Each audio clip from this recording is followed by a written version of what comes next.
세상을 살아가는 중에 악이 횡행하고요, 또 악한 자들이 형통한 그러한 삶을 보면서 우리는 좀 하나님께서는 왜 침묵하고 계시고 하나님은 왜 공의를 이렇게 시행하지 않으시는지 우리는 하나님께 불평하고 원망하기도 합니다.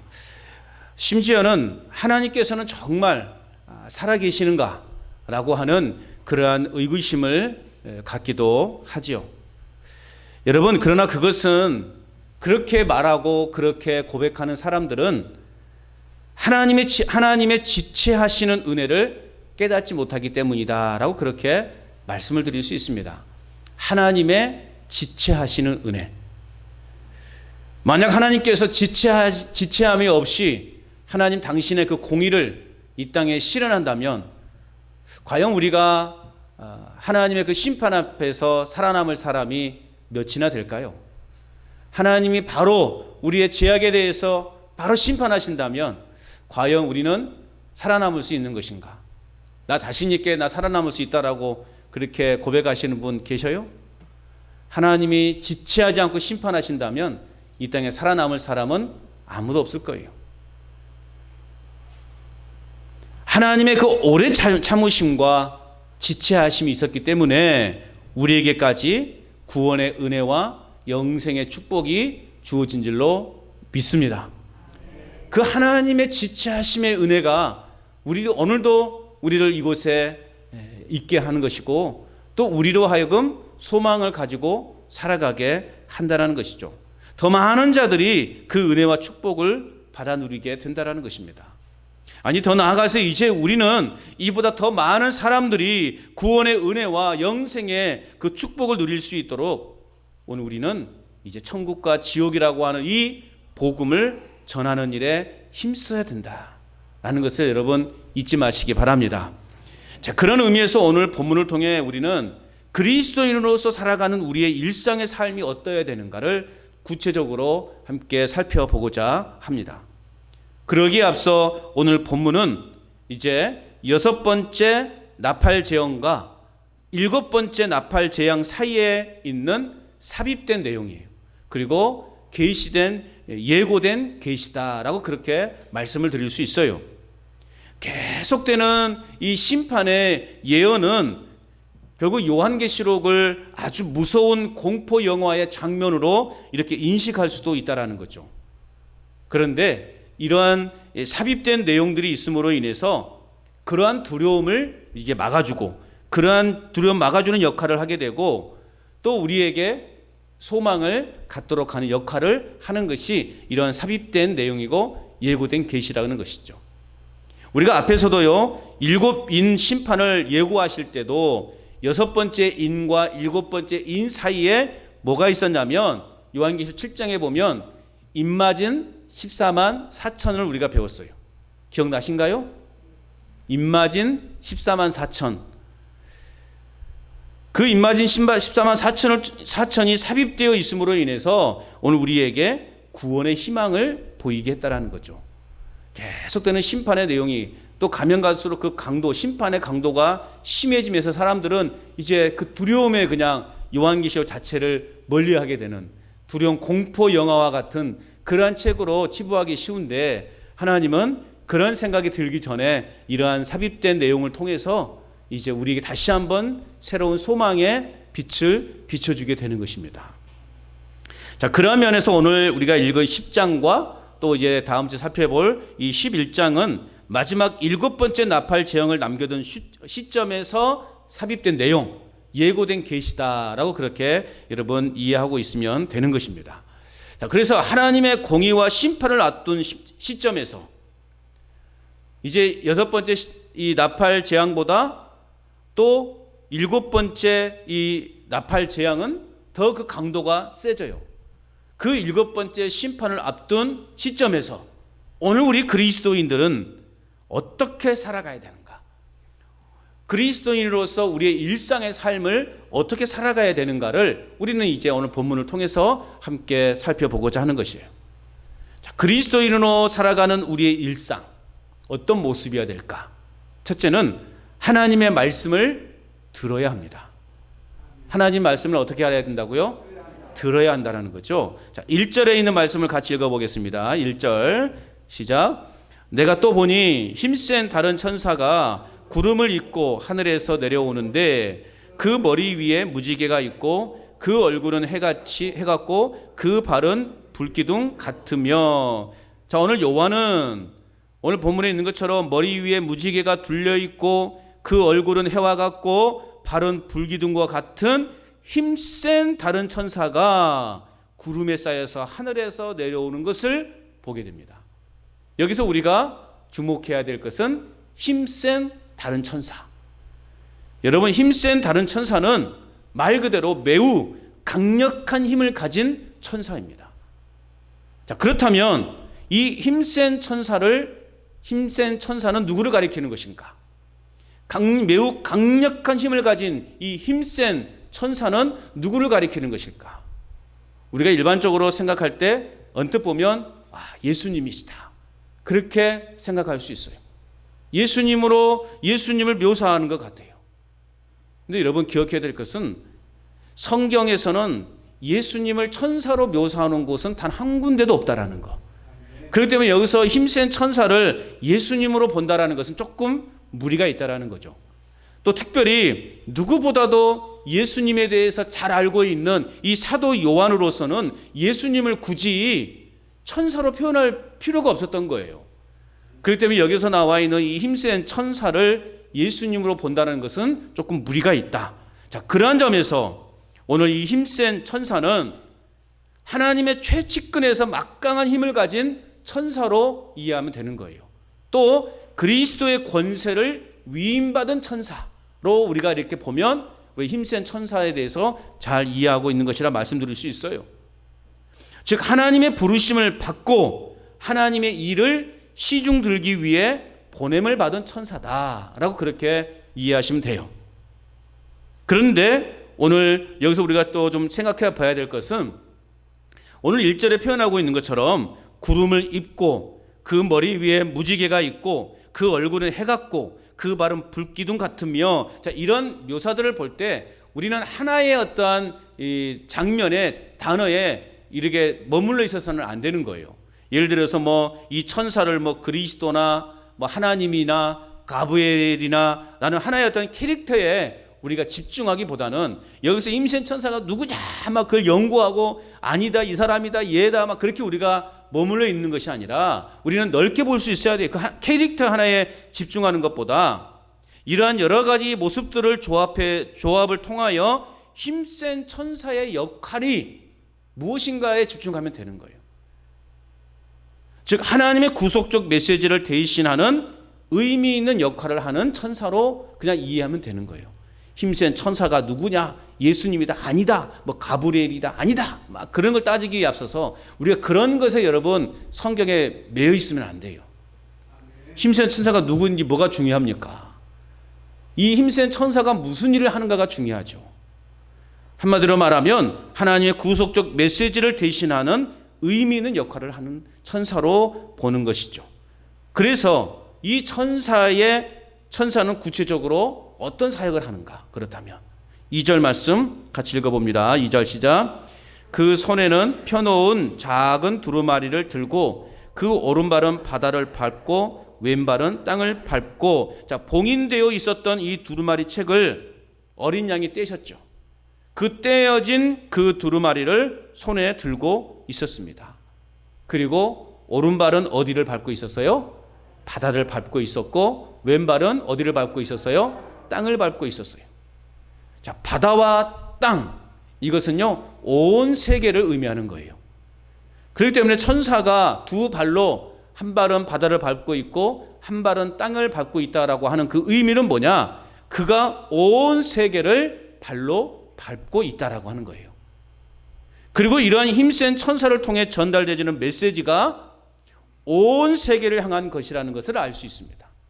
여러분, 복음은 어느 특정한 사람들, 계층, 복음은 어떤 특별한 나라들에게만 해당되는 복음이 아니에요.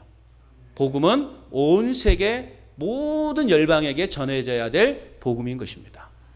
구원은 어느 특별한 내가 좋아하는 사람, 내가 사랑하는 사람만 구원을 받아야 된다고 생각하는 그 생각을 우리는 버려야 되는 거예요.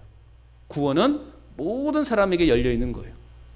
교회는 천국으로 향하는 그런 문은 누구에게나 다 열려 있다라는 거죠. 그래서 예수 그리스도를 주로 고백하는 사람이라면 그 구원의 문을 통해서 천국에 이를 수 있는 것입니다. 여러분, 구원은 모든 사람에게 열려 있다. 우리의 전도의 대상은 그래서 누구나 해야 되는 거예요. 누구나. 저 사람은 안 되라는 그 편견을 우리는 버려야 되는 것입니다. 구원은 누구에게나 해당되는 것이죠. 우리의 전도의 대상은 그래서 누구에게나 우리가 전도해야 될 사명이 있다라는 것이죠. 오른발은 바다를 밟고 있고 왼발은 땅을 밟고 있다라고 하는 이 의미, 이 천사는 모든 세계를 밟고 있는 거예요. 이건 결국 하나님의 이 복음의 메시지가 세계 모든 열방 가운데에 전파되어야 된다고 하는 것을 의미하고 있습니다. 자, 또한 힘센 천사는 어떤 활동을 하고 있는가? 3절 말씀을 또 같이 읽어보겠어요. 3절입니다. 시작. 사자가 부르짖는 것 같이 큰 소리로 외치니 그가 외칠 때 7 우레가 그 소리를 내어 말하더라. 자, 사자의 울음, 맹수 중에 으뜸인 이 사자의 그 울음은 모든 동물들을 제압할 만큼의 위험이 있어요. 사자가 한번 하면 막 사나운 개들도 꼬리를 팍 내려버린다 그러죠. 그만큼의 위험이 있어요. 이게 성경은 이 하나님의 이러한 위험을 나타낼 때 보통 사자의 포효에 비유하곤 합니다. 그러므로 천사가 그와 같은 하나님의 위험을 입고서 온 세계를 향해 음성을 지금 바라고 있다라는 거예요. 자, 이러한 음성과 외침은 궁극적으로 하나님의 안타까움과 하나님의 간절함이 포함되어져 있다라는 거예요. 어떤 마음이실까? 영혼을 찾아 부르시는 그 하나님의 간절함이 담긴 소리, 즉 음성이라는 거예요. 하나님의 그 위험 있는 목소리가 결국 그 하나님의 그 간절한 한 영혼이라도 더 하나님의 그 나라에 이르게 하고자 하는 하나님 아버지의 그 간절함이 담겨져 있는 소리라고 하는 것이죠. 자, 이렇게 사자가 부르짖는 것 같이 큰 소리로 외칠 때 무엇이 반응을 하죠? 그 외칠 때 7 우레가 소리를 내어 말하더라. 그 사자가 부르짖는 것 같이 큰 소리로 외칠 때 7 우레가 그 소리에 반응을 해요. 7 우레. 우레라고 하는 것은 하나님의 위엄을 드러내시는 하나님의 심판 도구입니다. 그리고 7은 우리가 잘 아는 것처럼 완전수죠. 그러니까 7 우레라고 하는 것은 결국 하나님의 심판을 우레가 완벽하게 수행한다라고 하는 뜻이에요. 하나님의 심판이 시작되어지면요, 완벽해요. 피할 수 있는 사람은 단 한 사람도 없다라는 거죠. 이런 7 우레가 소리를 내는 것을 사도 요한은 어떻게 했느냐? 기록하려고 했어요. 무슨 소린가? 그걸 남겨야 되잖아요. 사도 요한이 들은 그 음성, 그가 본 그 환상을 이제 사도 요한이 기록으로 남겨서 많은 성도들에게 전하고 싶지 않겠습니까? 사도 요한이요, 그걸 적으려고 했어요. 그런데 하늘에서 어떤 음성이 들렸나요? 4절 말씀 읽어봅니다. 4절 시작. 7 우레가 말을 할 때에 내가 기록하려고 하다가 곧 들으니 하늘에서 소리가 나서 말하기를 7 우레가 말한 것을 임봉하고 기록하지 말라 하더라. 7 우레가 여러분 무슨 말을 했는지 우리는 알 수 없어요. 하나님은요, 그것을 기록하지 말래요. 사도 요한은 그것을 들은 것을 적어서 빨리 성도들에게 전달하고 싶은 마음이 있었을 거예요. 그런데 하나님은요, 그걸 적지 말래요. 여러분, 왜 하나님은 그것을 기록하지 말라라고 말씀하셨을까요? 왜 그랬을까요? 정답은 몰라요. 정답은 뭐라고요? 몰라요. 왜요? 말씀하지 않고 있기 때문에. 기록하지 말라고 했잖아요. 아무튼 사도 요한은 하늘의 신비에 속한 여러 말들을 들었으나 그 계시의 말씀을 기록하지 못하도록 하는 명령을 받았어요. 이처럼 여러분, 하나님께 속한 신비로운 사실들은요, 수도 없이 많습니다. 그런데 하나님은 그 중에서 사람들에게 필요한 것들만 만천하에 드러내십니다. 그렇지 않은 것들에 대해서는 하나님은요, 철저하게 감추시는 분이에요. 그렇기 때문에 여러분, 하나님의 선하심을 여러분 믿으십니까? 우리가 하나님의 선하심을 믿는다면 여러분, 알려진 것은 깊이 있게 우리가 상고하고 그 뜻을 깨닫되 감추어져 있는 것은요, 억지로 알려고 하지 말아야 된다라는 거예요. 근데 사람들은 참 심리가 이상하죠. 뭘 감춰놓으면 막 그걸 더 캐고 싶은 게 사람의 심리인 것 같아요. 하나님은 기록하지 말라라고 말씀하셨어요. 우리에게 꼭 필요한 것만 하나님은 보여주시고 말씀해 주셨어요. 그리고 우리에게 필요하지 않는 것, 아니 우리에게 부담스럽게 하는 것들에 대해서는요, 하나님은 철저하게 감춰 놓으셨어요. 그런데 이놈의 인간들은요, 그 철저하게 감춰놓은 것을 팔려고 난리법석을 떨어요. 그래서 어디로 갑니까? 어디로 가요? 2단으로 가고 3단으로 가고 그래요. 집에 가서 웃으시려고 웃지도 않으시네. 그 철저하게 감춰져 있는 것을 캐려고 팔버둥을 치는 거예요. 말도 안 되게 연구를 하고 말도 안 되게 비유해가지고 사람들을 혹하게 해요. 감춰져 있는 것을 뭐라고 하려고 그래요? 예? 그냥 눈앞에 드러나 있는 것만 잘 알아도 되거든요. 왜 하나님이 그 수많은 하나님의 그 계시를 하나님은 감춰 놓으셨을까? 왜 딱 이 66권이라고 하는 성경의 내용만 말씀해 주셨을까? 이것만 알아도 충분하니까. 이것만 알아도 구원받는데 아무 지장이 없으니까. 믿으십니까? 그래요. 인간의 생각대로, 임의대로 이 하나님께 속한 비밀을 풀이하려다 들 때 결국 성경의 진리에서 떠나 이단 사상이 나오게 되는 거예요. 그냥 여러분, 기록되어져 있는 이 말씀만 잘 이해하십시오.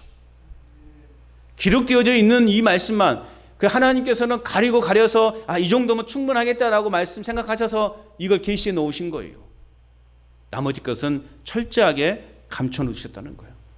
그 감춰져 있는 거 하나님만 아시지 아무도 몰라요. 근데 교만한 인간들이 내가 그 뜻을 알았다고, 내가 그 뜻을 풀었다고 그렇게 말하는 것이 얼마나 인간의 교만함입니까? 그러니까 여러분, 그렇게 말하는 사람이 있으면 따라가지 마세요.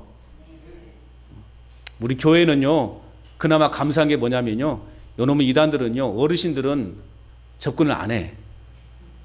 왜요? 이 건방진 것들이 말이죠, 필요가 없대. 돈 나올 때도 없고 이 양반들이 뭔 일을 하겠나 싶어서요, 어르신들은 공격도 안 해. 그냥 젊은 사람들. 그러니까 맥없는 이 젊은 애들이 끌려가는 거 이단에. 그래가지고 그냥 돈 바치지 몸 바치지 삶을 바치지 인생을 망하는 거예요. 얼마나 나쁜 놈들이에요. 그죠? 나쁜 놈들이에요. 드러나 있는 것만 잘 이해하시고 드러나 있는 것만 잘 묵상하셔도 우리는 충분합니다. 충분하기 때문에 하나님께서는 이것만큼만 이렇게 기록해 놓으신 거예요. 그리고 나머지 것들은 사도 요한을 통해서 철저하게 감춰라, 적지 말아라 말씀하고, 그래서 명령하신 거예요. 적지 말아라. 그래서 신앙의 길을 어느 신학자는 이렇게 이야기를 합니다. 우리의 신앙의 길은 무엇인가에 대해서 어느 한 신학자는 하나님이 마련하신 여백을 우리의 믿음으로 채워가는 여정이다. 기가 막힌 말을 했어요. 우리의 신앙의 여정이 뭐냐? 하나님이 마련하신 여백, 그 공간, 빈 공간, 그 빈 공간들을 우리의 믿음으로 채워가는 것이래요. 그러니까 하나님께서는 50%만 우리 인생을 채우셨다면 나머지 50%는 누가 채우라고요? 내가 채우라는 거예요. 믿음으로 채우라는 거예요. 믿음의 덕을 많이 쌓으라는 거예요. 믿음의 삶으로, 선한 삶으로 많은 것을, 나머지를 채워가라는 거예요. 그래서 요즘 이제 우리 이제 교회들마다, 한국 교회들이 이렇게 일어나는 운동이 액츠 28이에요. 액츠. 그러니까 사도행전을 다시 써가자라고 하는 그러한 표현인 것이죠. 그래서 우리가 보통 사도행전이 몇 장까지 있습니까? 28장까지, 액츠 29. 사도행전 28장까지 있잖아요. 그리고 나서 더 29장부터는 누가 써가는 거다? 내가 써가는 것이다. 그래서 액츠 29라는 운동이 막 교회들마다 일어나고 있어요. 그래서 사도행전적인 삶을 살자. 사도행전적. 그래서 복음의 증인으로 우리가 살아가서 사도행전 29장부터는 우리가 써가자. 이런 삶이에요. 그래서 신앙의 여정은, 신앙의 길이라고 하는 것은 하나님 마련해 놓으신 그 여백을 우리가 믿음으로 채워가는 것이다. 우리에게 요구되는 것은 뭐냐? 여러분이 이제 배를 타고, 큰 배를 타고 가면, 갔다고 생각해 보십시다. 큰 배를 타고 여행을 가요. 그럼 여러분들은 가장 중요하게 여긴 게 뭘까요? 자, 배를 타고 가면 우리는 구체적인 항해 일정표가 아니라 가장 중요한 것은 뭐냐? 우리가 항해하는 그 배의 선장이 어떤 사람인가를 알아야 되는 거예요. 이 선장이 이 항해에 대해서 경험이 많은가, 경험이 없는가가 중요한 거예요. 그래서 여러분이 이제 뭐 이렇게 큰 병원에서 수술을 하잖아요. 수술할 때 가장 우리가 눈여겨보는 게 뭐예요? 이 의사가, 이 박사가 이 분야에서 수술을 몇 번을 했느냐. 이게 중요한 거예요. 여러분 수술 딱 한 번 한 사람한테 여러분 몸 맡기실 수 있어요? 그냥 무릎 수술을 하신 분도 많잖아요. 대부분 아마 했었을 거예요. 그럼 어떤 사람 찾아갑니까? 아무나 쫓아가요? 죄송한 말씀이지만 구례병원에서 무릎 수술 하신 분, 이 구례병원에서, 이거 구례병원에 대한 그거 아닙니다. 이건 삭제. 우리가 이런 조그만 수술을 하려고 해도 큰 병을 알아보고 그러잖아요. 그게 뭐예요? 이 의사가 이 분야에서 이 수술을 몇 번을 했는가. 우리에게 중요한 것은요, 항해 일정의 표가 중요한 게 아니라 지금 우리가 타고 있는 이 배의 선장이 누구인가가 중요한 거예요. 여러분, 우리가 하나님의 말씀을 깊이 아는 것 중요합니다. 성경을 많이 내가 암송하고 있는 것 중요합니다. 내가 늘 성경을 내 품에 이렇게 품고 나는 살아간다. 심지어 나는 성경을 베고 잔다. 그만큼 내가 이 하나님의 말씀을 내가 가까이 하고 있다. 중요합니다. 그러나 더 중요한 건 뭘까요? 예수님이 누구인가를 아는 거예요. 예수님이 누구인가를 아는 거예요. 예수 그리스도가 어떤 분인가를 모르는 채 성경을 많이 알고 있다고 해서 그가 구원받습니까? 여러분, 성경을 내가 많이 알고 있다고 해서 구원받는 거 아니에요. 착각하시면 안 돼요. 내가 성경을 100번을 읽었다고 해서 구원받는 거 아닙니다. 우리 집안은 3대째 예수 믿는 집안이라고 해서 내가 구원받습니까? 우리 집안은 막 할아버지도 목사님이었고 아버님도 목사님이었고 우리 집안 모든 다 장로 권사 집안이라고 해서 내가 구원받습니까? 구원의 조건이 아니. 물론 구원을 얻는데 도움은 되겠지만 궁극적으로 구원받지는 못합니다. 그럼 어떻게 구원받습니까? 예수님을 믿어야 되는 거죠. 예수님이 어떤 분인가를 알아야 되는 거예요. 그러니까 여러분, 우리가 성경에 이 감춰져 있는 것을 막 해가지고 나 이거 뭔 뜻인지 알았다 자랑할 것이 아니라 우리의 자랑은 뭐가 되어야 됩니까? 따라서 합시다. 예수 그리스도. 정답은 뭐다? 예수 그리스도. 정답은 뭐다? 우리가 성경을 왜 읽어야 돼요? 여러분이 잘 살아야 되는 이유가 뭐예요? 예수 그리스도 때문에. 아까 아동부에서 이야기했더니 너 왜 잘 먹어야 되냐? 건강하게 살기 위해서. 응가를 잘하기 위해서 산다고 그렇게 이야기하고 막 그래요. 우리가 사는 이유는 정답은 예수 그리스도예요. 예수 그리스도가 어떤 분인가를 알아야 돼요. 그게 중요한 거예요. 성경에 감춰져 있는 그 비밀들을 하나님이 철저하게 감춰놓은 것들을 막 캤다는 것에 대해서 자부심을 누릴 것이 아니라 내가 알지 못하고 깨닫지 못했던 예수님을 내가 이 성경을 통해서 만났다라고 하는 것에 자부심을 느끼셔야 되는 거예요. 평상시에는 아무 생각 없이 읽었던 성경이 어느 날 이 성경 속에서 예수님의 그 사랑이 나에게 막 깊이 다가왔다. 막 예수님이라는 그 글자가 이렇게 크게 보였다라는 것에 대해서 자부심을 느껴야 되는 거예요. 예수님을 나의 구주로 온전히 믿고 따르는 일이 더 중요하다고 하는 사실을 여러분 잊지 마시기를 바랍니다. 알려준 것은 귀담아 듣지 않고 꼭 우리는 비밀스러운 것만 알려고 하는 사람들이 있다라는 거죠.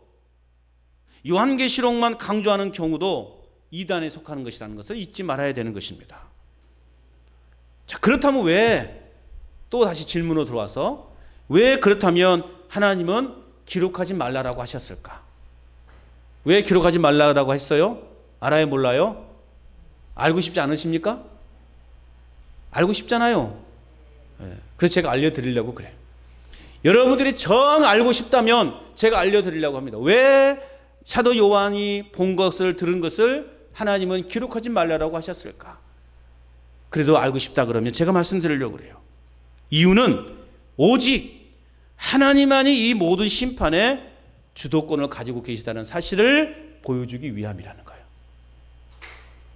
아멘도 안 하시네. 제가 정말 중요한 걸 알려드렸는데 아무 데서 들을 수 없는 걸, 아무도 알 수 없는 걸 내가 지금 가르쳐 드렸는데 놀라지도 않으시고 아무 반응도 없으시면 제가 뭐가 됩니까? 여러분 알고 싶으시죠? 그래서 제가 알려드리는 거예요. 이 오직 하나님만이 이 모든 심판의 주도권을 가지고 계시다라는 것을 보여주시기 위해서 하나님은 기록하지 말라라고 말씀하신 거예요. 두 번째 아멘은 필요 없어요. 여러분, 하나님의 말씀은 반드시 성취됨을 믿으시기 바랍니다. 심판의 메시지를 선포하셨기 때문에 심판은 반드시 있어요. 그리고 하나님의 말씀은 온 세상을 대상으로 이제 선포하는 말씀인 거죠. 그러나 하나님의 말씀인 성경을 다 이해할 수 없고 다 깨달을 수 없기 때문에 오늘 저와 여러분들은 그 말씀을 부지런히 듣고 말씀을 배우고 알아가는 일에 많은 시간과 에너지를 쏟아야 하는 거예요. 말씀을 듣고 보고 묵상할 시간이 없을 정도로 바쁜 사람이 있을까요? 없을까요? 없어요. 아이고, 나는 사는 게, 먹고 사는 게 바빠가지고 말씀을 읽을 시간도 없고 말씀을 들을 시간도 없다고 그렇게 말하는 사람들은요, 다 거짓말쟁이들이에요. 그럼에도 불구하고 성경을 접할 수 없을 정도로 내가 일이 많다라고 그렇게 말하는 사람이라면 이렇게 생각하셔야 돼요. 영혼이 죽어가고 있는데 돈을 조금 더 버는 것이 무슨 의미가 있는지를 곰곰이 생각해 보아야 할 것입니다. 내 영혼이 죽어가고 있는데 한 푼 더 벌어서 뭐 하겠냐 이거죠. 우리는 말씀을 보고 듣고 깨닫는 일에 더 많은 시간을, 그리고 힘들지만 그 시간을 내어서 우리가 하나님을 더 깊이 알아가려고 하는 노력을 가져야 되는 것이에요. 계시의 말씀을 다 이해할 수 없다 할지라도 말씀 그 자체를 꿀송이처럼 여겼던 그 시편의 기자처럼, 그 고백처럼 그 고백에 귀를 기울이면서 말씀을 듣는 자리로 나아갈 수 있기를 바랍니다. 그래서 우리 그리스도인들의 살아가는 일상의 삶의 모습은 말씀을 들어야 되는 것입니다. 자, 이제 말씀을 들었다면 어떻게 해야 될까요? 둘째는 하나님의 말씀을 믿어야 됩니다. 말씀을 들었다면 이제 뭐 하라고요? 믿어야 된다고요. 자, 5절과 6절 말씀을 같이 읽어볼게요. 5절 6절 시작. 내가 본 바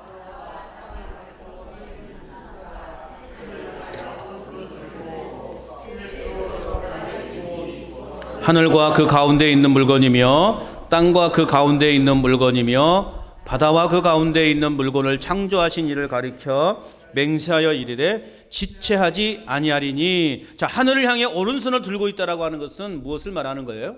맹세한다는 거예요. 맹세. 그 맹세의 내용이 무엇이냐? 오늘 6절 하반절에 기록하고 있어요. 지체하지 아니하리니.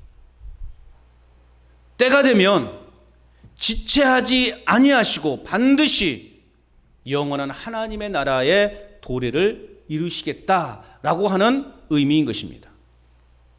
곧 일곱째 나팔을 불 것이고, 그렇게 되면 더 이상 자비가 사라진 최종적인 파괴와 심판만이 세상 가운데 주어질 것이다 말씀하고 있어요. 곧 지체하지 않고 무서운 심판이 세상에 임하게 될 것이라는 사실은 결국 우리의 사명이 얼마나 긴박한지를 알려주는 거예요. 또한 그리스도인으로서 세상을 어떻게 살아가야 할 것인가를 말해주고 있는 거예요. 하나님의 심판은 임박해 있습니다. 제가 말씀을 드렸죠. 마지막 날에는 우리가 상상할 수 없는 전쟁이 일어날 것이라고. 지금 이스라엘과 팔레스타인 전쟁하는 거 보세요. 상상할 수 없는 팔레스타인인들이요 어떻게 이스라엘에 침범한 들어온지 아십니까? 패러글라이딩 타고 들어오는 거예요. 패러글라이딩. 상상이나 했습니까? 낙하산 같은 거 뭐 타고 이렇게 들어오는 거예요. 또 이제 그 이스라엘의 아주 유명한 유도탄 발사기가 있어요. 그것은 한계가 있대. 한계. 몇 발까지, 몇백 발까지. 그런데 팔레스타인에서 몇천 발을 쏴버리니까 그게 유명무실 되어버린 거예요. 그래서 피해가 큰 거예요. 상상할 수 없는 전쟁들이 이루어지게 해요. 이러다 보면 잘못하면 화학적으로 이루어지게 되는 거고, 이러다 보면 끔찍한 이제 또 전쟁으로까지 나아가는, 하나님의 심판은, 하나님의 예수님의 그 재림의 심판은 임박해 있다. 그런 시점에서 오늘 저와 여러분들의 사명이 얼마나 긴박한지를 깨달아야 되는 거예요. 오늘 우리 그리스도인들은 어떤 모습으로 살아가야 되는가? 굉장히 중요하다는 거예요. 7절 말씀 읽어보겠습니다. 시작. 일곱째 천사가 소리내는 날 그의 나팔을 불려고 할 때 하나님이 그의 종 선지자들에게 전하신 복음과 같이 하나님의 그 비밀이 이루어지리라 하더라. 하나님의 그 비밀이 이루어지리라. 어떤 의미일까요? 하나님께서 자기 백성을 구원하실 것과 같이 악에 대해서도 반드시 심판하시겠다라는 거예요. 당신의 자녀를 구원하신 것 같이 악인들에 대해서는 반드시 심판하실 것이라고 하는 그런 말씀인 거예요.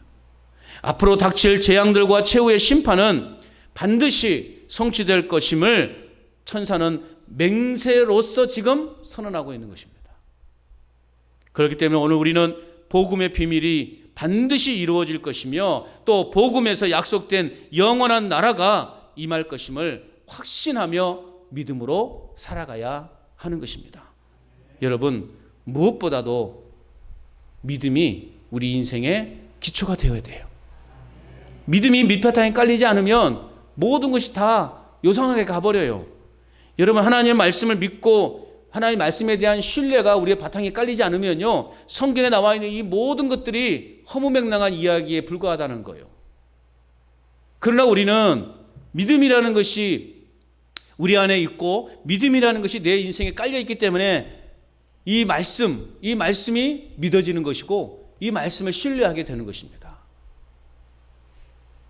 하나님은 당신의 약속하신 대로 당신의 나라를 반드시 지체하지 않으시고 이루신다라고 하는 이 사실을 여러분 믿으시기 바랍니다.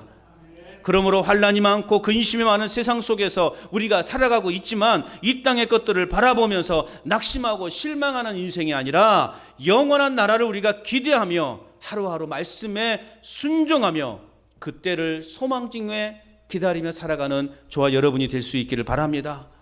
복음에서 약속된 영원한 나라가 임할 것임을 분명히 우리가 믿을진데 세상을 거슬려 살아가는 삶이 되시기를 주님의 이름으로 축복합니다. 자, 우리가 하나님의 말씀을 듣고 믿었다면 이제 우리는 하나님의 말씀을 어떻게 해야 될까요?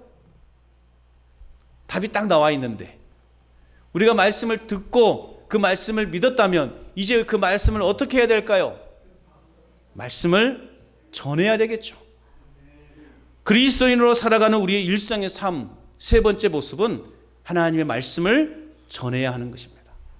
말씀을 듣고 믿었다면 이제는 우리가 그 말씀을 전하는 삶으로 나아가야 돼요. 오늘 보면 8절부터는 이제 요한 자신에게 주어진 하나님의 말씀을 소개하고 있어요. 8절 같이 읽어보겠습니다. 시작.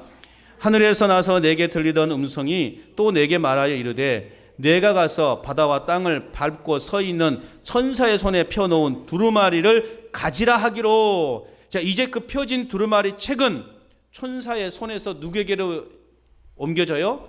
요한에게 옮겨집니다.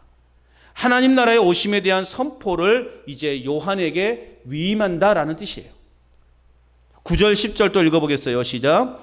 내가 천사에게 나아가 작은 두루마리를 달라 한즉 천사가 이르되 갖다 먹어버리라. 내 배에는 쓰나 내 입에는 꿀같이 달리라 하거늘 내가 천사의 손에서 작은 두루마리를 갖다 먹어버리니 내 입에는 꿀같이 다나 먹은 후에 내 배에서는 쓰게 되더라. 자, 이제까지 요한은 관찰자였어요. 그런데 이제 요한이 직접 그 하나님의 심판에 참여하는 자가 되고 있다는 거죠. 자, 그 말씀을 요한이 먹어요. 먹어버리라 라고 하니까 그 말씀을 먹었어요. 먹었더니 어떻게 돼요? 배에서 쓰게 되었다. 이는 요한이 세상을 향해 외쳐야 할 메시지가 하나님의 무서운 진노의 심판이 임한다는 것이기 때문에 고통스러워하는 거예요. 입에서는 꿀같이 달다라고 하는 것은 하나님의 공의로운 심판을 통해 장차 새하늘과 새 땅이 이루어질 것이고 또 새 거룩한 성 예루살렘 곧 세상 나라가 우리 주와 그리스도의 나라로 바뀌게 되기에 은혜가 된다라고 하는 의미로 입에는 꿀같이 달다 그렇게 표현하고 있어요. 일반적으로 하나님 말씀은 그 말씀을 깨달을 때에 즐거움이 있어요. 그러나 반면에 그 말씀을 실천하려고 할 때 생기는 고달픔이 있다는 거죠. 그것이 말씀을 먹을 때는 입에서는 꿀송이처럼 다는 것과 다르지만 배에 들어가서는 쓰다라는 의미가 이런 표현인 거예요. 우리가 말씀을 접할 때는 그 즐거움이 있습니다. 즐거움이 있어요? 말씀을 막 듣는 즐거움이 있어요? 아멘 소리가 시원찮네. 말씀을 듣는 즐거움이 있어요? 그런데 여러분, 제가 말씀을 듣는 것으로만 끝나라고 말씀합니까? 꼭 뭐라고 해요? 전해라, 증인되라. 그러면 어떻게 됩니까? 그 달던 말씀이 또 그 소리 하네. 그러지 않아요? 그러니까 그 말씀이 쓴 거예요.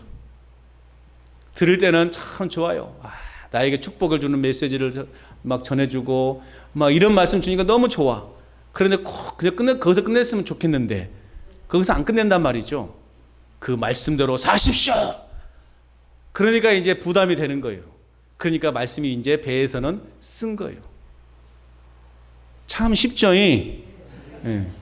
참 쉽죠? 말씀 이해 잘 하셨죠? 이런 의미라는 거예요. 달콤함과 쓰라림, 기쁨과 영적 부담에 연속되는 길이 바로 우리의 사명의 길인 거예요. 그래서 우리의 사명의 길은 우리 인생의 믿음의 길 여정 속에는 이런 달콤함과 쓰라림 그리고 기쁨과 또 이런 부담, 영적 거룩한 부담감을 함께 우리는 겪으면서 살아가는 거예요. 말씀을 들을 때 그 기쁨. 생각해보세요. 요한이 이제 그 심판의 강력한 처절한 그 심판의 메시지를 전해야 되는데 그 마음이 편했겠냐고요. 동족에게. 그래도 같은 민족들인데 그 민족에게 하나님의 이런 엄청난 심판을 전한다는 것이 여러분 그 마음이 편했겠어요? 편하지 않았을 거예요. 비록 우리를 핍박하고 우리를 박해하는 사람들이지만 그래도 그들에게 이런 어마어마한 무시한 심판을 전한다는 것은 쉬운 일이 아니었을 거라는 거예요. 11절 말씀 같이 읽어보겠습니다. 시작. 그가 내게 말하기를 내가 많은 백성과 나라와 방언과 임금에게 다시 예언하여야 하리라 하더라. 자, 하나님은 이제 요한에게 두루마리를 먹게 하실 뿐만 아니라 많은 백성과 나라와 방언과 임금에게 다시 예언하라. 즉 하나님의 말씀을 전하라 라고 명령하고 계신 것입니다. 요한에게 결연한 의지를 보이시면서 아무리 고난이 있어도 다시 불경건한 세상, 회개를 거절하는 세상에 대해서 주의 복음을 들고 나아가라 라고 그렇게 하나님이 명령하고 계시는 거예요. 하나님의 말씀은 꿀송이처럼 달지만 그 말씀을 전하는 것은 쓰디쓴 고난이 뒤따르게 되어 있습니다. 복음의 단맛을 아는 자만이 여러분 고난의 쓴맛을 느낄 수 있는 거예요. 근데 여러분들은 고난의 단맛만 느끼잖아요. 우리의 문제는 그게 문제라는 거예요. 우리는요 고난의 단맛만 느껴요. 고난의 쓴 잔을 못 느껴요. 말씀의 쓴 잔을, 복음의 쓴 잔을 못 느껴요. 왜요? 복음을 안 전하니까. 이건 제 생각일 줄로 믿습니다. 여러분 잘하고 계시는데 또 목사가 괜히 또 뭐 이상한 소리 하네 그렇게 생각할 수도 있는데요. 격려 차원에서 말씀드리는 거예요. 복음의 그 단맛을 아는 자만이 고난의 쓴맛을 느낄 수 있는 거예요. 사도 바울은요, 일생을 그 고난 속에 살았지 않았습니까? 복음 때문에. 그러니까 사도 바울은 복음의 단맛도 느끼고 그 고난의 쓴맛도 평생을 느꼈던 사람이에요.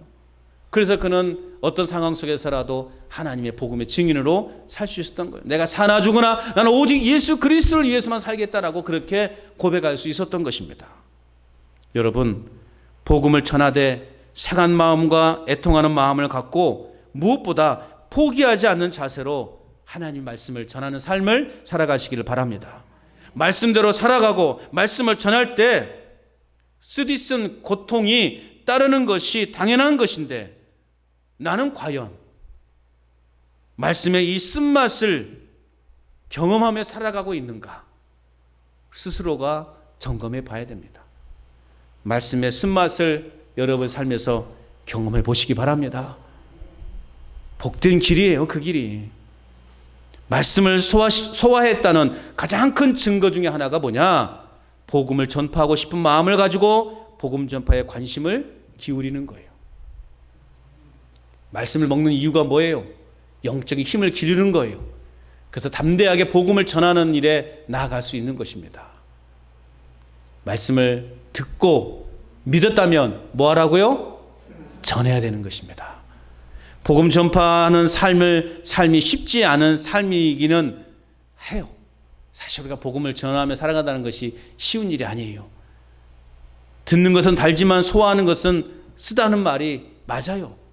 그럼에도 불구하고 여러분, 우리는 복음 전하는 일을 멈춰서는 안 되는 거예요. 복음 전파는 힘든 것이지만 반드시 우리의 힘을 쏟아야 하는 것이 복음 전파의 의미라는 거예요. 말씀을 먹고 소화시키고 전파함으로 여러분 마지막 때의 삶을 승리로 엮어가시는 여러분 될 수 있기를 바랍니다. 오늘 하나님은 마지막으로 사도 요한에게 명령하고 있는 거예요. 다시 예언하여야 하리라. 내가 많은 백성과 나라와 방언과 임금들에게 다시 예언하여야 하리라. 여러분, 하나님은 성경을 통해 그분의 뜻을 분명하게 우리에게 계시하셨습니다. 그리고 반드시 그 일을 이루실 것이다 말씀하셨습니다. 그렇기 때문에 여러분, 그 말씀을 들으며 그 말씀을 믿고 그 말씀을 배우고 실천하는 일에 우리는 최선을 다해야 하는 것입니다. 무엇보다 복음 선포를 명령하고 계신 예수 그리스도의 뜻을 우리의 일상의 삶에서 온전히 나타내며 살아가야 하는 거예요. 땅끝까지 이르러 내 증인이 되리라 라고 명령하신 것, 그 명령을 우리는 우리 일상의 삶에서 그리스도인으로서 그 일을 실천하는 삶을 살아가야 하는 것입니다. 하나님의 말씀을 듣고 믿고 전파하기를 힘쓰므로 여러분, 하나님 나라를 이 땅 가운데 온전히 전파하는, 그래서 하나님께로부터 큰 축복과 큰 상급을 받는 저와 여러분의 삶이 될 수 있기를 주님의 이름으로 축원합니다.